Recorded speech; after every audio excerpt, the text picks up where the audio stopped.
"Stop right there, sir. You're trespassing on HOA property." The deputy stepped in front of me just as fireworks exploded over the lake. Across the wooden bridge, 26 luxury vacation cabins glowed with warm lights. Families carried suitcases onto porches, photographers snapped pictures, and a giant banner stretched across the entrance. Grand Opening Island Escape Resort. Standing beneath it was HOA President Victoria Hale.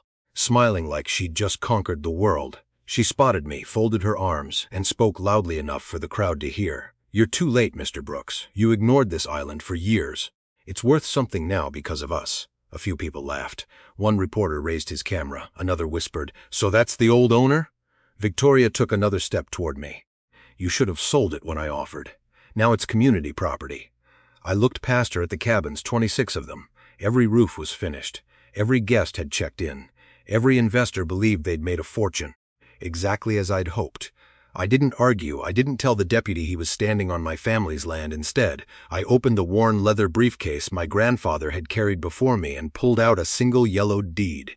Then I looked at Victoria and asked quietly, "Did your lawyers ever read this?" Her smile never faded. She thought the document was meaningless. She had no idea it was the one piece of paper that could shut down every cabin behind her. By this time tomorrow, those same deputies wouldn't be keeping me off the island. They'd be escorting hundreds of guests off property that had never belonged to the HOA. And Victoria would finally understand why I had spent nearly 2 years watching her build a multi-million-dollar resort without trying to stop her. Most people around Lake Ashford believed my island had been abandoned years ago. From the shoreline, all they could see were tall pines, an aging cedar cabin, and a weathered dock that leaned a little farther each winter. There were no luxury homes, no expensive boats, and no weekly parties. Just 12 quiet acres sitting in the middle of the lake, untouched by the kind of development that had transformed everything around it. People saw neglect. I saw a promise. My grandfather, Walter Brooks, bought the island in 1968 after spending nearly 15 years working construction jobs across 3 states every overtime shift. Every weekend contract, every dollar he saved went into buying that land. He used to tell me the island wasn't an investment, it was freedom. When he passed away, the only thing he asked of me was simple. Take care of it. Don't let anyone convince you that money is worth more than peace. For the next 3 decades, I did exactly that. I visited whenever I could. Usually alone, I'd repair the dock, repaint the cabin, fish until sunset, then lock everything up and head home. I never rented the island, never advertised it, never tried to make money from it. What most people didn't know was that I'd spent 35 years practicing real estate law before retiring. Old habits die hard. Every tax receipt, every county survey, every title record, every maintenance invoice, every document connected to that island sat neatly organized inside a fireproof cabinet in my study. You don't spend a career settling land disputes without learning one important lesson. Property isn't protected by fences, it's protected by paperwork. Everything remained peaceful until Ashford Shores changed ownership. The original developer had always respected the property line. If maintenance crews needed to work near my shoreline, someone called first. We shook hands, solved the problem, and moved on. Then Victoria Hale became HOA president. She wasn't interested in cooperation. She believed every piece of land around the lake should generate profit. The first time she visited my house, she didn't even ask about my family or how long I'd owned the island. She walked straight to the window, overlooking the lake, and smiled. "That's a beautiful piece of property," she said. "It's a shame. One man is wasting it," I answered without looking away from the water. "I don't consider peace a waste," she laughed as though I'd told a joke. "Imagine 20 or 30 luxury cabins out there. Think what that would do for property values. I'm not selling." "You haven't even heard my offer." "I don't need to." For the first time, the smile disappeared from her face. "You may not have a choice forever, Mr. Brooks." It sounded like a careless remark. It wasn't. 10 days later, I crossed to the island for my usual weekend visit and immediately noticed something wrong. 3 original iron survey markers that had defined my property boundary for more than 50 years, were gone. In their place stood bright orange construction stakes stretching across the eastern shoreline. Someone hadn't just stepped onto my land. Someone was preparing to build on it. And judging by the fresh tire tracks leading back toward the HOA marina, they believed nobody was going to stop them. A week after I found the missing survey markers, the first barge arrived. It wasn't carrying tourists, it was carrying excavators. From the opposite shore, I watched construction crews unload equipment while Victoria stood on the dock with a clipboard. pointing toward different sections of my island as if she'd owned it for years. I photographed everything, the date, the time, the company logos on every truck and barge, even the serial numbers on the excavators. Then I went home and added another folder to my filing cabinet construction timeline. The next morning, my attorney Daniel Mercer drove straight to my house after seeing the same barges. "Ethan," he said, tossing a stack of photographs onto my kitchen table, "this has gone way beyond survey work." I nodded. "They're clearing trees, they're trespassing, they're preparing foundations." He stared at me for a moment before asking the question everyone else would eventually ask, so, "Why haven't we filed for an emergency injunction?" I slid one photograph toward him. Victoria was standing beside a large sign that read, "Coming soon Island Escape Resort, 26 luxury vacation cabins. They're making promises they can't legally keep," I said. "Exactly. Which is why we stop them now." I slowly shook my head. "If we stop them today, they'll blame a survey mistake." Daniel frowned. "And if we don't, they'll keep investing." He looked confused. I leaned back in my chair. The more they build after knowing they don't own the land, the harder it becomes to argue it was an innocent mistake. Daniel was silent. Then he looked down at the photographs again. "You think Victoria already knows?" "I don't think I know." A week earlier, I'd submitted a routine public records request to the county recorder's office. Among the documents was a certified letter sent 6 months before construction began. The county had warned the HOA that the island was privately owned and advised them to verify the chain of title before approving any development. The letter had been received, signed for, and quietly ignored. That changed everything from that moment on. This wasn't just reckless construction. It was a conscious decision. Over the following months, the island transformed faster than I thought possible. The old fishing trail disappeared beneath concrete paths. Electricians buried underground power lines. Water and sewer pipes crossed land my grandfather had protected for half a century. Luxury cabins rose one after another until all 26 stood facing the lake like they had always belonged there. Meanwhile, Victoria couldn't stop talking. Every board meeting celebrated another milestone. Every newspaper praised the project's progress. Local television stations interviewed her beside the construction site. "Our community is creating something extraordinary," she proudly announced. "Unused land is finally serving a purpose." Unused. I replayed that interview 3 times because she never once claimed the HOA owned the island. She simply hoped everyone would assume it. While the cameras focused on ribbon-cutting ceremonies and construction updates, I focused on evidence. Every drone flight was archived, every advertisement was downloaded, every social media post was preserved before it could be deleted. Then came the mistake that sealed Victoria's fate. The HOA began accepting deposits. Families paid thousands of dollars to reserve cabins. Investors purchased ownership packages. The board even used the completed resort as collateral to secure a multi-million-dollar expansion loan. Daniel stared at the latest financial records in disbelief. They've tied their entire future to land they don't own. I closed the folder and smiled for the first time in months. No, they've tied their future to a lawsuit they don't even know they've already lost. By the following spring, there was almost nothing left of the island I had grown up knowing. The old cedar trail where my grandfather and I carried fishing rods had become a stone walkway lined with decorative lanterns. The quiet shoreline now held a private marina with rental kayaks and paddleboards. Where my grandfather once built campfires beneath the pines, there now stood a lakeside pavilion with polished timber beams and floor-to-ceiling windows overlooking the water. And scattered across the island were 26 luxury vacation cabins. Every one of them stood on land the HOA had never owned. Daniel stopped by my office the week before the grand opening, carrying another thick folder. "They've finished," he said. I nodded. "I know they've received their final inspection. I know they're opening next Saturday. I know." He studied my face for a moment before smiling. "I've been waiting almost a year to ask you this. What, were you planning to let them finish from the very beginning?" I leaned back in my chair. "No, I planned to stop them the moment they made this impossible to call an accident." Daniel understood immediately. If construction had stopped after clearing a few trees, the HOA could have blamed a surveying error.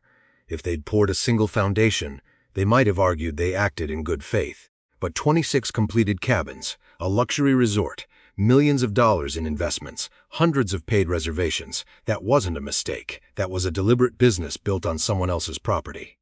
The grand opening looked exactly the way Victoria had imagined it. Luxury cars filled the parking lot near the marina. Live music echoed across the lake. Local reporters interviewed smiling families preparing to spend the weekend on what advertisements proudly called the lake's premier private island resort. Victoria loved being the center of attention. She shook hands with investors, posed for photographs, and gave interview after interview about how the project had transformed the community. "This island sat unused for decades," she told one television crew. "Now it's creating jobs, increasing property values, and bringing tourism to the lake." Unused. She used that word again. As though 50 years of legal ownership disappeared simply because someone else wanted the land more. I didn't attend the ceremony. Instead, I watched the live stream from my office. Not because I enjoyed seeing strangers celebrate on my family's property, because every speech, every advertisement, and every public statement was becoming evidence. Then something happened that neither Victoria nor her attorneys could ever explain away. During a live interview, a reporter asked her whether there had been any legal concerns about developing a privately owned island. Victoria laughed. "Oh, we've heard all the rumors, so the ownership issue has been resolved?" "Absolutely," she replied without hesitation. "Our legal team reviewed everything months ago. We wouldn't have invested millions if there were any legitimate ownership claims." Daniel paused the video. "There it is. What?" She just made a factual statement on live television. "And if she knew about the county's warning letter," he said quietly, "that interview just became evidence." An hour later, another piece of the puzzle arrived. A former HOA administrative assistant emailed Daniel after resigning earlier that week. Attached were copies of internal board minutes that had never been released to homeowners. One sentence immediately caught my attention. "Victoria, Brooks still holds the original deed. But once the cabins are operating, he'll settle. No one fights a project this size." The room fell completely silent. Daniel slowly closed the laptop. "She didn't misunderstand the ownership." "No," she gambled, "that you'd back down." I looked at the evidence binder that had taken nearly 2 years to build. I've spent my entire career watching people underestimate one thing. The law? I shook my head. Paper the following morning, while guests unpacked their suitcases and Victoria celebrated the success of her new resort. Our lawsuit was officially filed. By 8 o'clock Monday morning, every person who had applauded at that ribbon-cutting ceremony would discover that the grand opening had also been the opening exhibit in the most expensive courtroom battle the HOA had ever faced. Monday morning arrived with the kind of confidence only success can create. Victoria walked into the county courthouse wearing the same white suit she'd worn at the grand opening 2 days earlier. 3 HOA board members followed behind her, along with the resort developer, the bank's legal counsel, and a team of attorneys carrying boxes of documents. They looked prepared for a long fight. I carried one leather briefcase. Victoria caught my eye as we waited for the courtroom doors to open. "I hope you're ready to be disappointed, Mr. Brooks," she said with a confident smile. "You watched us build for almost 2 years. Any judge is going to ask why." "I hope they do," I replied calmly. A few minutes later, Judge Eleanor Whitmore entered the courtroom, after both sides were sworn in. The HOA's lead attorney confidently took the floor. "Your Honor, this is a classic case of opportunistic litigation. Mr. Brooks never objected during construction. He remained silent while millions of dollars were invested. Only after the resort became profitable did he suddenly claim ownership. He projected photographs of the completed cabins, building permits, environmental approvals, engineering reports, inspection certificates. Then he looked toward the judge. My clients acted entirely in good faith." Judge Whitmore turned to me. "Mr. Brooks, why did you wait?" The courtroom became silent. Every reporter lifted a pen. Every camera focused on my table. I stood and walked to the evidence stand. "Because, Your Honor, I wasn't waiting for them to make a mistake. I was waiting for them to prove it wasn't one." Without another word, I opened my briefcase. Inside were only 3 items: my grandfather's original deed, a certified county survey, and a copy of the county's warning letter sent to the HOA 6 months before construction began.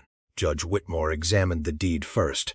The courtroom remained completely silent as she carefully traced the legal description with her finger. Then she compared it with the certified survey displayed on the courtroom monitor. Every cabin appeared inside a single red property boundary. 26 cabins, 1 owner, no exceptions. She looked toward the HOA's attorney. "Can you produce any deed transferring ownership of this island?" "No, Your Honor." "A lease?" "No." "An easement?" "No." "Any written permission from Mr. Brooks?" "No." The confidence that had filled the courtroom only minutes earlier began to disappear. But Daniel wasn't finished. "Your Honor," he said, standing beside me, "the plaintiff would also like to introduce Exhibit 12. The bailiff handed the judge a single-page letter bearing the county recorder's seal. Judge Whitmore read the first paragraph aloud. The island identified in parcel 1704 remains privately owned by Ethan Brooks. No development should proceed until ownership has been legally verified. She looked directly at Victoria. Mrs. Hale, did your board receive this letter? Victoria hesitated. Yes, and yet construction continued? It was a misunderstanding. Daniel quietly stood again. Permission to introduce Exhibit 13. The judge nodded. A large television screen lit up with a recording from the HOA board meeting almost 18 months earlier. Victoria's voice filled the courtroom. Brooks still has the deed, but once the cabins are finished, he'll settle. Nobody tears down a $20 million resort. The recording ended. No one spoke. One investor slowly removed his glasses and buried his face in his hands. The developer stared at Victoria in disbelief. Even her own attorney looked stunned. Judge Whitmore closed the evidence folder and folded her hands. This court is no longer deciding a property dispute. She paused, letting the silence settle across the room. It is deciding whether this development was built through deliberate trespass after clear notice of private ownership. At that moment, Victoria finally understood what I had known from the very beginning. She had never been building a resort. She had been building evidence. Judge Whitmore returned to the bench less than 30 minutes later. No one in the courtroom spoke. Victoria sat motionless, staring at the evidence binder as if another document might somehow save her. It never came. The court has reviewed the evidence. Judge Whitmore began. The chain of title is clear. Mr. Brooks has maintained uninterrupted ownership of the island since inheriting it from his grandfather. The defendants were notified of that ownership before construction began. Yet they chose to proceed. She looked directly at Victoria. This was not negligence, it was intentional. A long silence followed before she continued. Effective immediately, this court orders all commercial activity on the island to cease. No additional guests may enter. All reservations are suspended. The defendants are prohibited from selling, leasing, transferring, or profiting from any structure located on Mr. Brooks' property until further proceedings.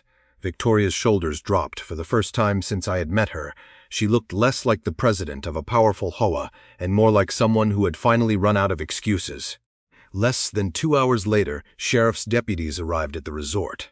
Ironically, the first deputy to step onto the bridge was the same one who had stopped me during the grand opening. He walked over, removed his hat, and offered an awkward smile. "Mr. Brooks," he said, "looks like I was standing on the wrong property." I smiled. "It wasn't your mistake." Together we crossed the bridge. Guests were politely informed that the resort had been closed by court order. Some looked confused. Others were frustrated. Most simply wanted to know whether they would receive a refund. None of them argued when they learned the truth. They hadn't booked a vacation on HOA property. They had unknowingly rented cabins built on private land. By sunset, every cabin stood empty. The cheerful music had stopped. The welcome banners had been taken down. Bright yellow notices were taped to every front door. Property closed by court order. News helicopters circled overhead, broadcasting images across the state. The contrast was impossible to ignore. 26 beautiful luxury cabins. Not a single guest. Not a single light left on. Within days, the financial collapse began. The bank froze the resort's development loan. Investors filed lawsuits against the HOA for misrepresentation. The construction company demanded payment for millions of dollars in outstanding invoices. Homeowners inside Ashford Shores, furious that their association dues had funded legal fees instead of neighborhood improvements, called an emergency meeting. Victoria resigned before that meeting ever took place. 3 board members resigned with her. The county later opened an investigation into whether false disclosures had been made during the approval process. Months later, one reporter asked me the question everyone seemed to care about. "So what are you going to do with the cabins?" I looked across the lake before answering. My grandfather didn't spend his life earning this island so I could destroy it. He earned it so it would always have a purpose. Working with the county and a local nonprofit, I converted several cabins into affordable vacation rentals for military families and first responders. Others became retreat cabins for veterans recovering from trauma. While the remaining buildings generated enough income to maintain the island without ever selling a single acre, the old cedar cabin stayed exactly where it had always been, every spring. I still repaint the porch myself, not because it needs it every year, because it reminds me that ownership isn't measured by what you build, it's measured by what you're willing to protect. Victoria believed money could replace history. She believed enough concrete could bury 50 years of legal ownership. She was wrong. Buildings can be razed in a matter of months. A reputation can disappear in a single courtroom, but a promise, especially one backed by an old deed and an honest family name, can outlast them both. In the end, the most valuable thing on that island was never the 26 cabins. It was the piece of paper my grandfather signed in 1968, and the promise I made never to let anyone take away what our family had rightfully earned.